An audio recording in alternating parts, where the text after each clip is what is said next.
Hello everyone, welcome back to the Reading Corner. Thank you so much for choosing to be here. I'm so delighted that you've chosen to share your day with me.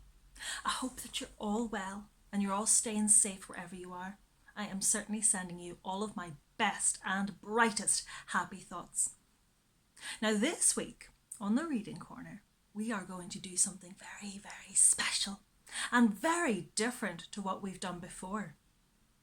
So up until this point, what we've done here every day is we've read a new book every session.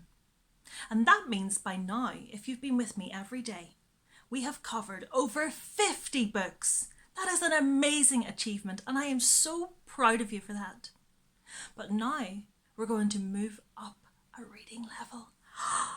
And that means that we are going to take one big book and we're going to break it up into little chunks called chapters and read a new one every day for 7 days.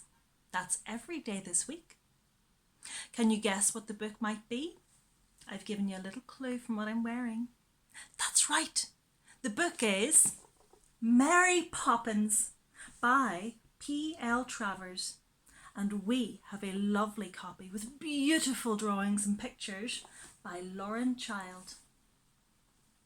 Now, shall we all get comfy? Then let's begin.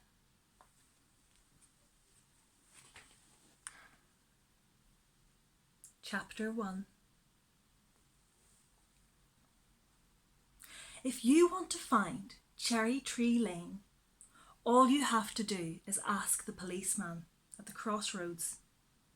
He will push his helmet to one side, scratch his head thoughtfully, and then he will point his huge finger and say, "First to your right, second to your left, sharp right again, and you're there. Good morning." And sure enough, if you follow his directions exactly, you will be there, right in the middle of Cherry Tree Lane, where the houses run down one side and the park runs down the other, and the cherry trees go dancing right down the middle. If you're looking for number 17, and it's more than likely that you will be, for this book is all about that particular house, you will very soon find it. To begin with, it is the smallest house in the lane, and besides that, it is the only one that is rather dilapidated and needs a coat of paint.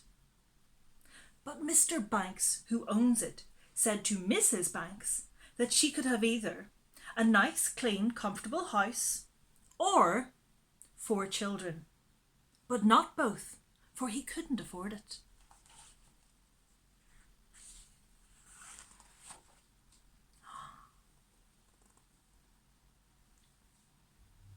And after Mrs. Banks had given the matter some consideration, she came to the conclusion that she would rather have Jane, who was the eldest, and Michael, who came next, and John and Barbara, who were twins and came last of all. So it was settled. And that was how the Banks family came to live at number 17, with Mrs. Brill to cook for them, and Ellen to lay the tables, and Robertson A. to cut the lawn and clean the knives and polish the shoes and, as Mr. Banks always said, to waste his time and my money.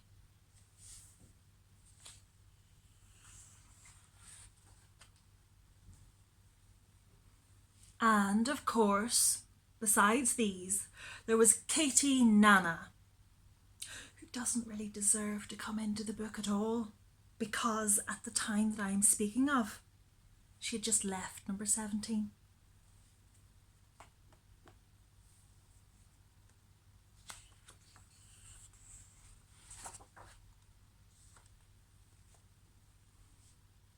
"Without a by or leave or a word of warning, what am I to do?" said Mrs. Banks. "Advertise, my dear," said Mr. Banks, putting on his shoes. "And I wish Robertson A. would go without a word of warning, for he has again polished one boot and left the other untouched. I shall look very lopsided." "That," said Mrs. Banks, "is not of the least importance. You haven't told me what I'm to do about Katie Nana. I don't see how you can do anything about her since she has disappeared, replied Mr. Banks. But if it were me, well, I should get somebody to put in the morning paper the news that Jane and Michael and John and Barbara Banks, to say nothing of their mother, require the best possible nanny at the lowest possible wage, and at once. Then I should wait and watch for the nannies to queue up outside the front gate, and I should get very cross with him for holding up the traffic, and making it necessary for me to give the policeman a shilling for putting him to so much trouble. Now, I must be off. Phew, it's as cold as the North Pole. Which way is the wind blowing?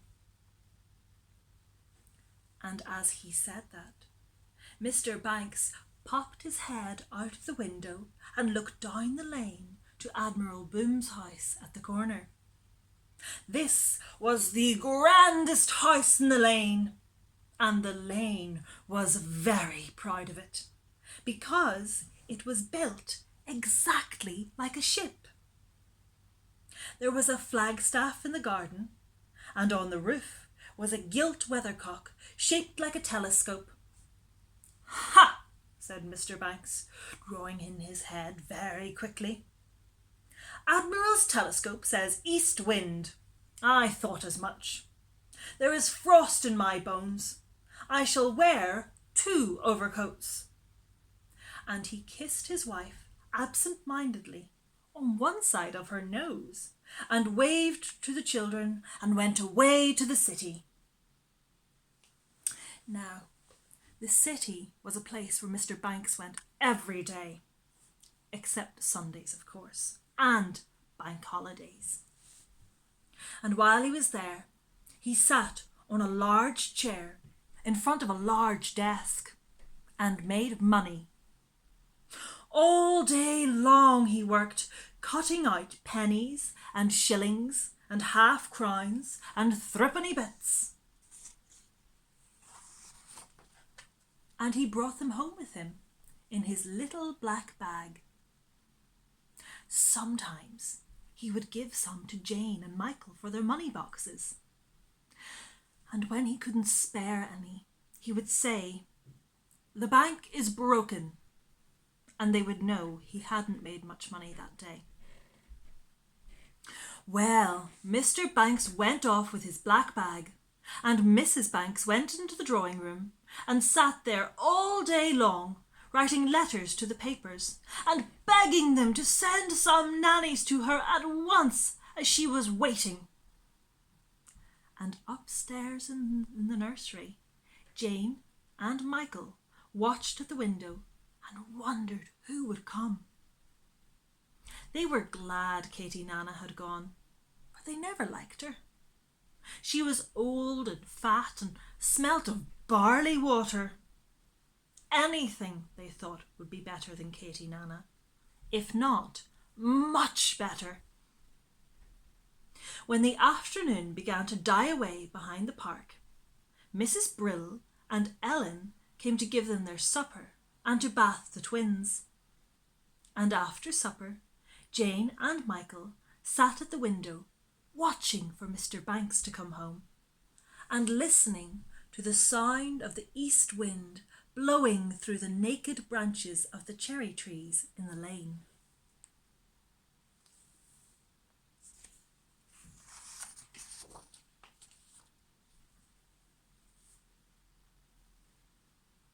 The trees themselves, turning and bending in the half-light, looked as though they had gone mad and were dancing their roots out of the ground. "There he is," said Michael, pointing suddenly to a shape that banged heavily against the gate. Jane peered through the gathering darkness. "That's not Daddy," she said. "It's somebody else." Then the shape, tossed and bent under the wind, lifted the latch of the gate, and they could see that it belonged to a woman who was holding her hat on with one hand and carrying a bag in the other. As they watched, Jane and Michael saw a curious thing happen. As soon as the shape was inside the gate, the wind seemed to catch her up into the air and fling her at the house. It was as though it had flung her first at the gate, waited for her to open it, and then lifted and thrown her, bag and all, at the front door.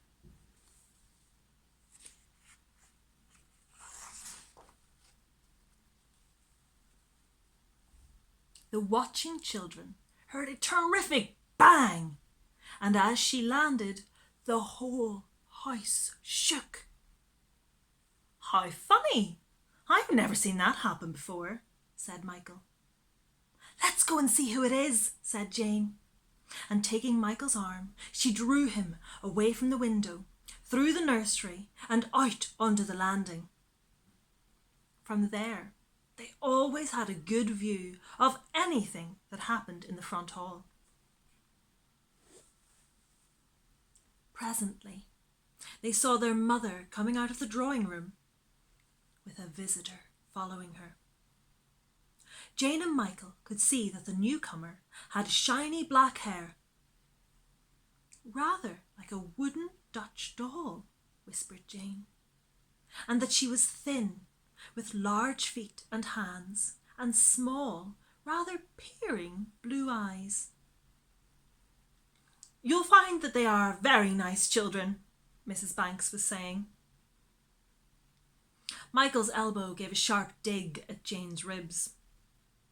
"And that they give no trouble at all," continued Mrs. Banks uncertainly, as if she herself didn't really believe what she was saying. They heard the visitor sniff as though she didn't either. "Now, about references," Mrs. Banks went on. "Oh, I make it a rule never to give references," said the other firmly. Mrs. Banks stared. "But I thought it was usual," she said. I understood people always did. A very old-fashioned idea to my mind." Jane and Michael heard the stern voice say. "Very old-fashioned. Quite out of date, as you might say." Now, if there was one thing Mrs. Banks did not like, it was to be thought old-fashioned. She just couldn't bear it.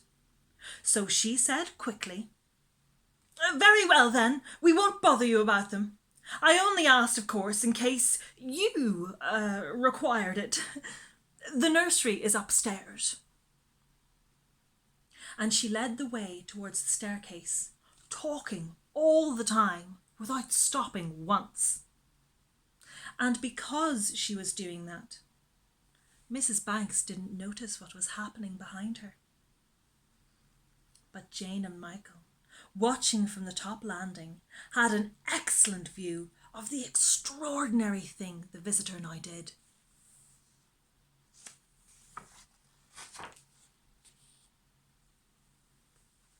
Certainly she followed Mrs. Banks upstairs, but not in the usual way.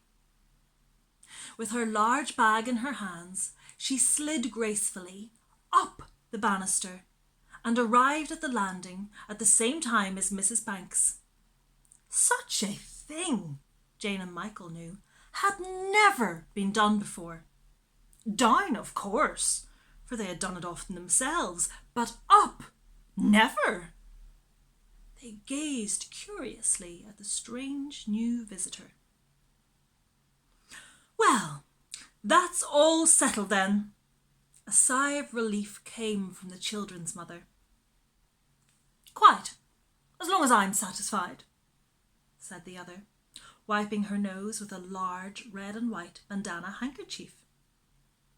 "Why, children," said Mrs. Banks, noticing them suddenly, "what are you doing there?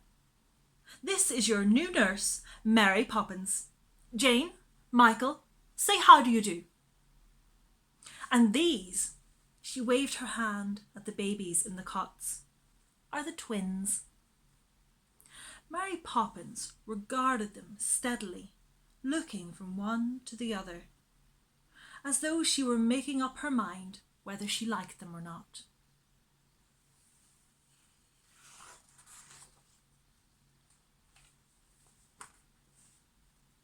"Will we do?" said Michael. "Michael, don't be naughty," said his mother. Mary Poppins continued to regard the 4 children searchingly. Then, with a long, loud sniff that seemed to indicate that she had made up her mind, she said, "I'll take the position." "For all the world," as Mrs. Banks said to her husband later, "as though she were doing us a signal honour." "Perhaps she is," said Mr. Banks, putting his nose round the corner of the newspaper for a moment, and then withdrawing it very quickly. When their mother had gone, Jane and Michael edged towards Mary Poppins, who stood, still as a post, with her hands folded in front of her. "How did you come?" Jane asked. "It looked just as if the wind blew you here." "It did," said Mary Poppins briefly. And she proceeded to unwind her muffler from her neck and to take off her hat, which she hung on one of the bedposts. As it did not seem though Mary Poppins was going to say any more, though she sniffed a great deal, Jane too remained silent. But when she bent down to undo her bag, Michael could not restrain himself. "What a funny bag," he said, pinching it with his fingers. "Carpet," said Mary Poppins, putting her key in the lock. "To carry carpets in, you mean?" "No, made of." "Oh," said Michael. "I see." But he didn't quite. By this time the bag was open, and Jane and Michael were more than surprised to find it was completely empty. "Why," said Jane, "there's nothing in it." "What do you mean, nothing?" demanded Mary Poppins, drawing herself up and looking as though she had been insulted. "Nothing in it, did you say?" And with that she took out from the empty bag a starched white apron and tied it round her waist. Next she unpacked a large cake of Sunlight soap, a toothbrush, a packet of hairpins, a bottle of scent, a small folding armchair, and a box of throat lozenges. Jane and Michael stared.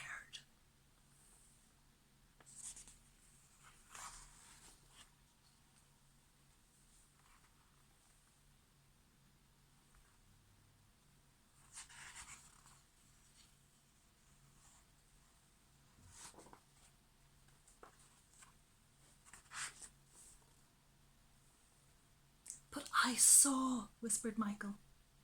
"I'm sure it was empty." "Hush," said Jane, as Mary Poppins took out a large bottle labelled 1 teaspoon to be taken at bedtime.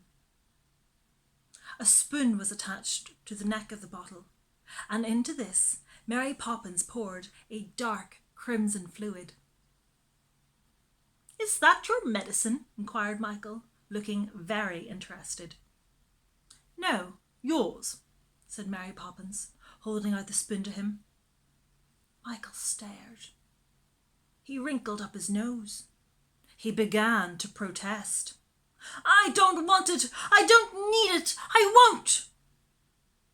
But Mary Poppins' eyes were fixed upon him, and Michael suddenly discovered that you could not look at Mary Poppins and disobey her.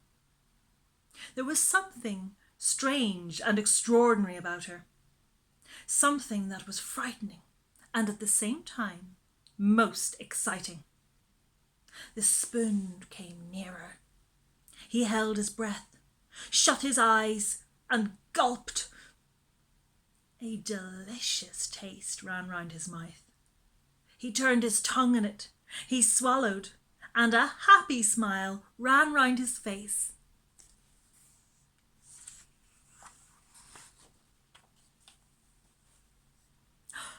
strawberry ice, he said ecstatically. More, more, more! But Mary Poppins, her face as stern as before, was pouring out a dose for Jane. It ran into the spoon, silvery, greeny, yellowy. Jane tasted it. Lime juice cordial, she said, sliding her tongue deliciously over her lips. But when she saw Mary Poppins moving towards the twins with the bottle, Jane rushed at her. Oh no, please, they're too young. It wouldn't be good for them. Please. Mary Poppins, however, took no notice, but with a warning, terrible glance at Jane, tipped the spoon towards George's mouth. He lapped at it eagerly, and by the few drops that were spilt on his bib, Jane and Michael could tell that the substance in the spoon this time was milk. Then Barbara had her share, and she gurgled and licked the spoon twice. Mary Poppins then poured out another dose and solemnly took it herself. Rum punch, she said, smacking her lips and corking the bottle.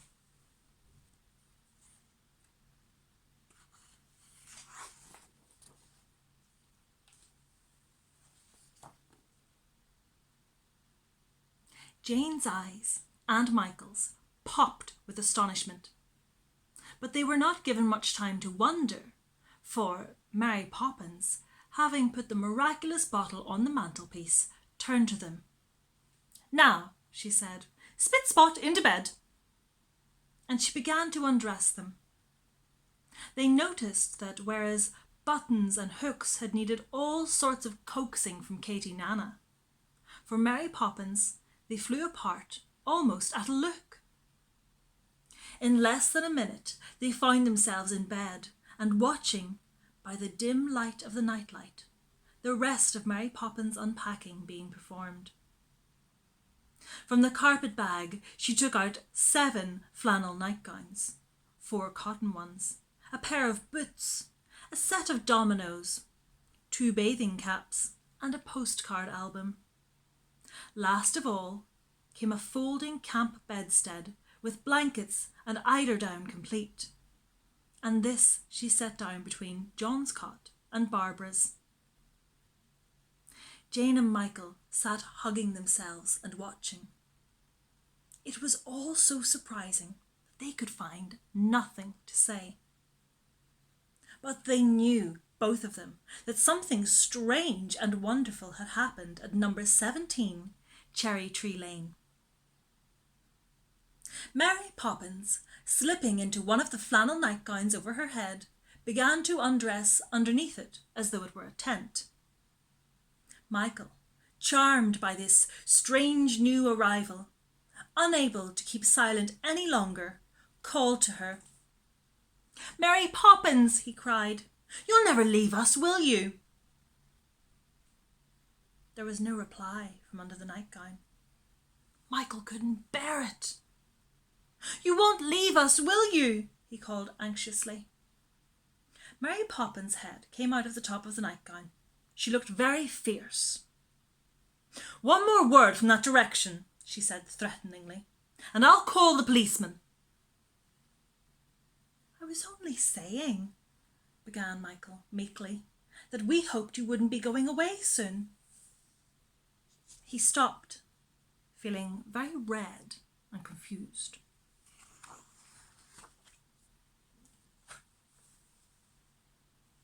Mary Poppins stared from him to Jane in silence. Then she sniffed. "I'll stay till the wind changes," she said shortly, and she blew out her candle and got into bed. "That's all right," said Michael, half to himself and half to Jane. But Jane wasn't listening. She was thinking about all that had happened and wondering. And that is how Mary Poppins came to live at number 17, Cherry Tree Lane. And although they sometimes found themselves wishing for quieter, more ordinary days when Katie Nana ruled the household, everybody, on the whole, was glad of Mary Poppins' arrival Mr. Banks was glad because she had arrived by herself and did not hold up the traffic, and he had not had to tip the policeman. Mrs. Banks was glad because she was able to tell everybody that her children's nurse was so fashionable that she didn't believe in giving references. Mrs. Brill and Ellen were glad because they could drink strong cups of tea all day in the kitchen and no longer needed to preside at nursery suppers. Robertson A was glad too because Mary Poppins only had one pair of shoes, and those she polished herself. But nobody ever knew what Mary Poppins felt about it, for Mary Poppins never told anything.